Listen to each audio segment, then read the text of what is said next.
Halo Sivilian, selamat datang di podcast Himpunan Mahasiswa Teknik Sipil Polinema. Tempat di mana kita ngobrol santai tapi tetap berbobot, membahas tentang dunia teknik sipil dan organisasi mahasiswa. Aku Anne yang akan menemani kalian di episode kali ini. Oke, di episode kali ini adalah episode pertama kita yang sangat spesial. Kenapa spesial? Karena kita di sini kedatangan bintang tamu yang sangat istimewa. Seseorang yang punya tanggung jawab besar nih di organisasi kita. Siapa lagi kalau bukan Ketua Umum Himpunan Mahasiswa Teknik Sipil, yaitu Mas Enggar. Halo. Oke, halo Mas Enggar. Apa kabar nih Mas Enggar? Alhamdulillah baik. Oke, sehat ya. Alhamdulillah sehat. Oke. Sebelum masuk ke inti pembahasan kita, aku mau tanya-tanya nih. Mungkin Mas Enggar bisa cerita kesibukan akhir-akhir ini Mas Enggar nih ngapain aja nih? Sebenarnya kalau kesibukan selayaknya mahasiswa teknik sipil di Polinema ya, yang tugasnya banyak banget. Oke. Dan juga aku lagi bengkel, jadi tugasnya specifically ke laprak. Kayak gitu. Deadline-nya semepet itu kah? Nggak mepet lagi itu, kayak Sehari gitu? selangsung itu. Wah, gila. Semalam gitu ya, kayak bangun candi gitu. Bangun candi. Oke. Gimana nih perasaan Mas Enggar memimpin HMS sejauh ini sebagai ketua umum gitu? Rasanya memimpin HMS sejauh ini dan masih beberapa bulan ya sebenarnya. Ya. Menurutku jadi ketua umum itu beban dan tanggung jawab yang gede banget. Gimana aku harus memposisikan diri menjadi orang yang mempunyai image baik dan orang yang taat aturan segala macam begitu. Jadi dari pribadiku sendiri, aku harus berusaha menjadi versi Enggar yang lebih baik lagi dari kemarin. Oke. Tapi untuk sejauh ini aman dong? Insya Allah aman. Oke. Langsung aja nih ya, kita mulai yang mudah-mudah dulu aja nih. Apa yang membuat Mas Enggar tertarik untuk join ke HMS? Apa yang membuat aku tertarik sebenarnya karena kurangnya pengalaman di organisasi dulu. Dan aku ngelihat di kampus kita ini ada banyak opsi untuk kita berorganisasi. Dan pilihanku jatuh ke HMS karena gimana organisasi terstruktur aku ngelihatnya ya salah satunya himpunan. Menurut Mas Enggar nih, jadi ketua umum tuh berat gak sih? Dengan apa ya? Tadi kan dibilang belum ada pengalaman nih, kurangnya pengalaman gitu. Berat gak menurut Mas Enggar? Pastinya berat karena selain memang berat, ditambah aku nggak ada pengalaman yang bener-bener jadi ketua apa gitu. Jadi harus pilah-pilah lah, maksudnya boleh ini nggak sih, boleh itu nggak sih, aku harus gimana, aku harus seperti apa, harus ngapain, nggak boleh kayak gitu kayak gini. Oke, Mas Enggar, boleh diceritain nggak nih gimana prosesnya Mas Enggar bisa menjadi Ketua Umum HMS? Apa motivasi terbesar Mas Enggar bisa mengambil posisi tersebut? Kalau dibilang proses, aku awalnya penanggung jawab lomba badminton di Civil Cup. Oke. Ya, acara rutin kita tentang lomba olahraga. Iya. Yang rutin itu. Iya. Terus berawal dari sana, aku berprogres pengen belajar lebih lagi. Akhirnya ada momen lagi di Student Day dan alhamdulillah aku diamanai sebagai ketua pelaksananya. Apa tuh Student Day itu apa? Student Day itu acara tahunan, sebenarnya kayak serangkaian acara gitu. Yeah. Ada seminar nasional, ada perlombaan di mana nanti lombanya bisa lingkup SMK, kuliah atau perkuliahan, maksudnya univ, bahkan taruhnya sampai internasional kemarin. Gitu. Dan ditutup sama pengabdian masyarakat. Oke, Kayak berarti gitu. itu setiap tahun ada ya programnya? Insya Allah setiap tahun bakal ada. Oke. Lalu setelah itu kok bisa mencalonkan sampai jadi ketua ini? Gimana ini ceritanya? Kau bisa mencalonkan sebagai ketua. Sebenarnya waktu-waktu aku selama jadi organizing komite, aku nggak ada kepikiran buat jadi ketua umum sama sekali. Karena menurutku tanggung jawab yang besar pertama, dan banyak tuntutan yang ada kalau aku mengambil peran dan posisi itu. Tapi bagaimana bisa motivasi dari mas mbakku dulu, dari steering komite dulu. Apa tuh kalau boleh tahu? Sebenarnya kan aku masuk HMS ini karena pengen belajar berorganisasi. Iya. Dan aku sering dinasihatin sama mas mbakku, salah satunya kalau kamu pengen belajar berorganisasi dan kamu cuman stuck di ketua pelaksana proker, even suatu proker yang besar pun, menurutku itu bukan finish dari belajarmu enggak. Jadi akhirnya aku sebenarnya ngetes diri sendiri sih, sebenarnya sampai mana sih aku bisa naik gitu. Dan ternyata alhamdulillah aku sekarang diamanahi sebagai ketua umum periode 25-26. Ya, semoga lancar. Selamat untuk jabatannya ya Mas Terima Enggar. kasih. Oke. Terima kasih. Tapi untuk sejauh ini aman dong ya Mas Enggar memimpin himpunan mahasiswa gitu. Sejauh ini alhamdulillah aman. Oke. Ya, mungkin hal kecil seperti kayak masih belum mengakui diri sih, bahkan masih kaget kalau ternyata aku tuh ketua Gak umum. menyangka gitu ya. Gak Wah, menyangka. saya ketua Iya, gitu ya. benar banget. Gitu. Oke. Kalau jadi ketua umum tuh harus cowok atau boleh cewek sih sebenarnya? Kan banyak ya kayak cewek tuh pengen memimpin juga gitu, punya jiwa kepemimpinan yang tinggi gitu. Cuman kok yang terpilih tuh biasanya cowok gitu. Itu tuh kenapa ya Mas? Pastinya bisa. Bahkan angkatan sebelumku itu ada namanya Mbak Anissa. Beliau juga jadi ketua umum. Oke. Itu jadi salah satu bukti kalau sebenarnya nggak harus cowok tuh yang bisa jadi ketua umum. Oke. Dan alasannya gimana biar bisa ya? Mungkin lebih ke fight-nya aja sih. Bahkan kemarin pas 3 besar calon ketua umum kan ada satu yang cewek. Iya. Ya itu bukti bahwa sebenarnya cewek pun bisa berprogres kemanapun. Bisa melangkah cukup jauh lah ya seperti itu. Iya. Oke. Setelah anggapan yang udah aku berikan nih, kira-kira mau jadi ketum gak ya? Untuk menjadi ketua mungkin mental saya belum sampai di situ ya Mas ya. Enggak lah, bisa mental itu bisa di-upgrade kapanpun, dimanapun. Kalau ditanya pengen atau enggak ya siapa sih yang enggak pengen itu siapa gitu ya. Cuman ya Pengen.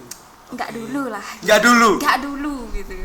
Belum waktunya aja gitu. Belum waktunya. Iya. Kan masih lama. Iya, masih lama kan ya. Oke. Next question. Oke. Boleh. Selama Mas Henggar menjabat sebagai ketua umum nih kan belum terlalu lama nih ya. Ada pengalaman menarik nggak atau hal menarik apa gitu yang udah terjadi gitu dalam hidupnya Mas Henggar selama menjadi ketua? Sebenarnya karena aku menjabat masih bentar banget ya. Iya. Mungkin agak throwback ke sebelum jadi ketua pun boleh ya, yang dekat-dekat sama ketua. Boleh. Fun fact, sebenarnya aku orasi ketua umum itu ada internal sama eksternal. Iya. Gimana ya, internalnya sesama fungsionaris sama alumni. Pas aku orasi internal itu aku pakai tongkat karena aku habis kecelakaan. Oh. Iya. Tapi sekarang udah oke nih. Udah oke. Oke, udah fit ya badannya. Udah ya? fit. Oke. Futsal juga boleh. Oh, futsal boleh. Futsal Oke. juga boleh nih. Sparring teman-teman ya. Boleh Info banget. sparring bersama Mas Henggar. Boleh banget. Oke. Terus apa lagi nih ada lagi nggak selain orasi bersama tongkat gitu? Orasi bersama tongkat. Iya. Oke, boleh. Orasi bersama tongkat. Selain itu jujur belum ada sih ya. Oh, belum karena itu tadi masih bentar banget aku menjabat. Dan aku orangnya sebenarnya nggak terlalu ke ekstra banget dalam orientasi di kelas maupun di himpunan. Jadi anaknya diem-diem aja. Oh, pendiam. Pendiam, Oh, nggak aneh-aneh. Oke. Pendiam bukan berarti introvert dong ya. Pendiam bukan berarti Oh, oke. Menurut Mas Henggar nih, apa yang membedakan HMS dengan himpunan yang lain? Pendukung apa yang membuat HMS ini spesial gitu? Apa yang membuat HMS ini spesial selain proker mungkin ya? Oke, boleh. Aku ngelihatnya tuh di kita kan ada dua jenjang di HMS kita, Iya. mana organizing committee sama steering committee.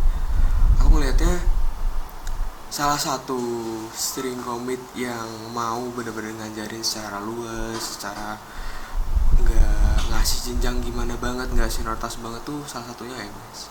Oke, berarti di sini kekeluargaannya kental banget ya. Keluarga yang kental. Oke, Mas Henggar ingat gak nih dari awal menjabat sampai sekarang Mas Henggar ini sudah kurang lebih berapa lama gitu? Kurang lebih berapa lama? Itu nggak? Pakai jari mungkin? Jujur enggak sih, enggak ngitung. Pertama, hari kedua gitu. Sekitar 3 bulanan ya. Oke, kurang lebih 3 bulan ya. Kurang lebih 3 bulanan. Oke. Hal signifikan apa yang terjadi selama 3 bulan itu setelah menjabat dan sebelum menjabat sebagai ketua umum gitu? Hal signifikan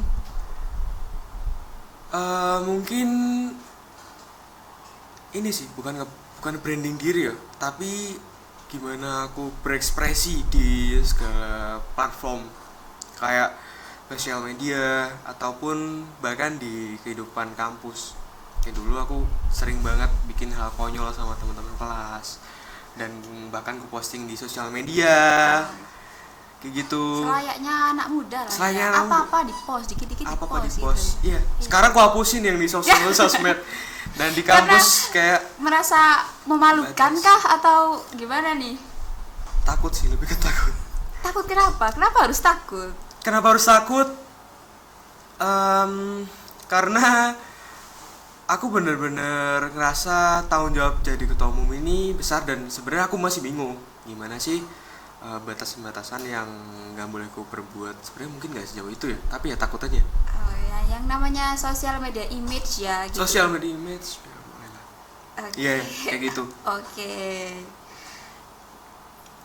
Sebagai seorang Gen Z nih, kan Mas Henggar Gen Z kan ya? Bebas. Apa Gen Bebas, Alpha bebas, Sigma? bebas. Oke, sebagai seorang Gen Z nih, Mas Henggar kan pasti butuh yang namanya nongkrong, yang namanya healing gitu kan ya. Gimana cara Mas Henggar nih membagi antara nongkrong sama organisasi sama perkuliahannya? Antara nongkrong, organisasi sama perkuliahan. Iya. 3 berarti ya. Iya. Sebenarnya aku juga masih belajar gimana cara aku bagi waktu yang seefisien mungkin. Kalau selama ini aku baginya tuh setiap kali ada tugas kalau aku bisa nyelesain sendiri, aku pasti usahakan langsung selesain. Nah, kalau nggak bisa nyelesain nih, nyontek kah atau gimana? Nggak nyontek Oke, juga. nggak nyontek ya? Nggak. Oke. Minta bantuan teman. Oke. Nggak nyontek, Oke, nggak nyontek iya, juga. iya. Minta bantuan teman sih. Oke. Lalu organisasinya nih gimana? Itu soal tugas. Terus soal berorganisasi, karena aku jadi ketua umum juga, Iya. aku sedikit banyak mengefisiensikan beberapa rapat-rapat kayak gitu. Jadi biar nggak aku juga sih, biar fungsionaris semua juga punya waktu luang buat sektor lain yang dipertanyakan tadi juga. Oke. Dan kalau buat hiburan dan mungkin pertemanan ya bahasanya, Iya. aku punya porsi sendiri sih buat aku ke teman-teman main atau sekedar kumpul-kumpul aja. Tapi masih tetap nongkrong, masih ngopi kan ya? Sering banget. Oke. Oke. Sering banget. Di coffee shop itu. Beberapa kali ya Oke. nggak harus di coffee shop kan. Tapi bisa kan ya sekarang coffee shop sambil nugas gitu? Bisa banget. Oke. Bahkan kita sekelas tuh sering banget nugas bareng di kayak coffee shop. Jadi harusnya aman lah ya tugas dengan nongkrongnya itu. Insya Allah 80% aman lah. Oke. Aman. Membahas tentang tugas di teknik sipil nih ya. Keterampilan apa yang wajib gitu yang harus dimiliki sama mahasiswa teknik sipil menurut Mas Enggar? Mungkin di segmennya mana dulu gak sih? Semester berapa atau secara keseluruhan atau gimana? Mungkin keseluruhan kali ya. Keseluruhan pastinya pemahaman dasar-dasar tentang bangunan. Ya gak sih? Yes. Pemahaman dasar-dasar tentang bangunan, terus software-software yang mendukung proyek konstruksi. Oke. Kayak AutoCAD, Civil 3D, Revit, RSAP, SketchUp, banyak lah. Harus bisa baca gambar udah gitu aja ya. Harus bisa baca Ya, gambar minimal pasti udah. nggak sih? Iya. Bukan minimal, harus banget. Oh ya harus banget, wajib Harus gitu banget, ya. wajib. Di bold gitu ya. Oke. Caps lock bold. Iya. Oke, Mas Enggar ini kan anak kura-kura, anak kuliah rapat gitu ya. Kura-kura. Iya, kura-kura. Lalu di dunia perkuliahan ini ada yang namanya kupu-kupu. Kuliah pulang. Oke. Kan cukup berbeda ya antara kuliah rapat dan kuliah pulang. Oke. Menurut Mas Enggar ini gimana pendapatnya tentang teman-teman yang kerjaannya itu kuliah pulang gitu? Sebenarnya kalau pertanyaan kayak gini, aku bakal balikin ke awalnya lagi. Nyata kita ke sini kan kuliah juga.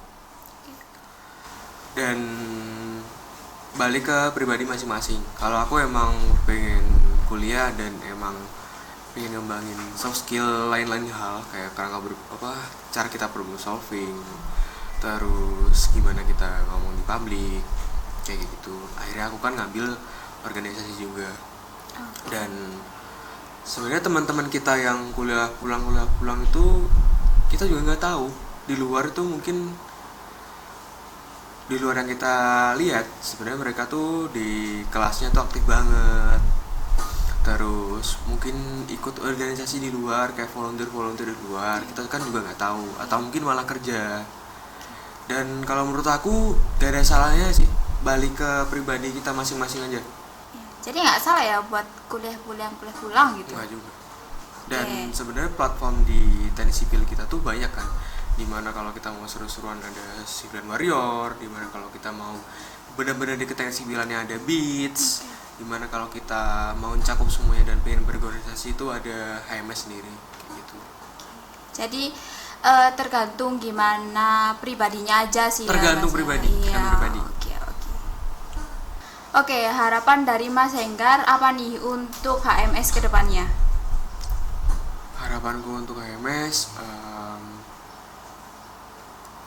gimana kita gandeng teman-teman mahasiswa jurusan sih pertama. Harapanku itu jadi lebih baik lagi dan dimasifkan lagi di segala sektornya. Terus pastinya hal-hal yang pasti diharapin semua orang, dimana membantu teman-teman tenis people ini mah menyupport mereka. Terus gimana kita dalam hal proker inovasinya kayak gitu. Lebih ke harapanku HMS bermanfaat untuk semua orang. Oke.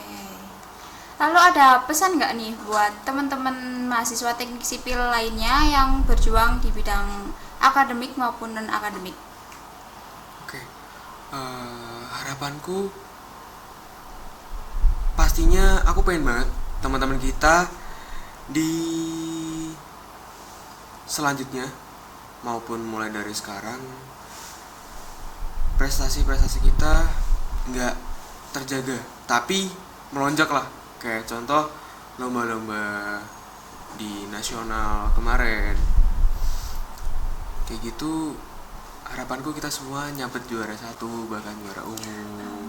Iya, amin. Dan keolahragaan kita mungkin di skala Liga Poli dulu lah kita jadi juara umum kayak gitu. Tapi dari Mas Enggar nih ada target tersendiri nggak tentang lomba-lomba seperti itu, atau cukup upgrade aja gitu? Target tentang lomba-lomba mungkin spesifik ke Harus menang kah atau gimana gitu? harus menang gak sih? Soalnya kan Oke, teknik harus sipil menang. Polinema itu nggak serius. Jurusan dan kampus kita itu benar-benar diperhitungkan di antara teknik sipil universitas lain. Oh, Itu serius. Makanya standar kita juga tinggi. Dan segimanapun teman-teman kita berjuang, kita selaku HMS pasti menyupport sebisa kita. Pasti kita usahakan semaksimal mungkin menyupport teman-teman kita agar perlombaan kayak gitu tuh kita nyampe juara 1 semua lah kalau bisa. wow. Amin. Amin. Oke, kebetulan itu tadi pertanyaan yang terakhir. Oke. Oke. Nggak apa-apa. Nggak kerasa ya kita ngobrol Nggak kerasa. sejauh ini. Relatif sebenarnya. Nggak kerasa Relatif. ya, nggak kerasa. Soalnya puasa juga kan? Iya, jadi ya Puasa. nggak kerasa lah ya, agak kering-kering lapar. gimana gitu ya. Oke, terima kasih banyak Mas Enggar sudah meluangkan waktu Sama-sama. ke sini ke podcast HMS Iya. yang baru mulai ini. Oke, semoga bisa terus menginspirasi Amin. kita semua, Amin. membawa HMS ke arah yang lebih baik. Amin. Oke, terima kasih juga buat Sobat Sipil yang sudah mendengarkan aku dan Mas Enggar dari awal sampai akhir. Saya Ane dan Mas Enggar pamit undur diri. Bye. Terima kasih.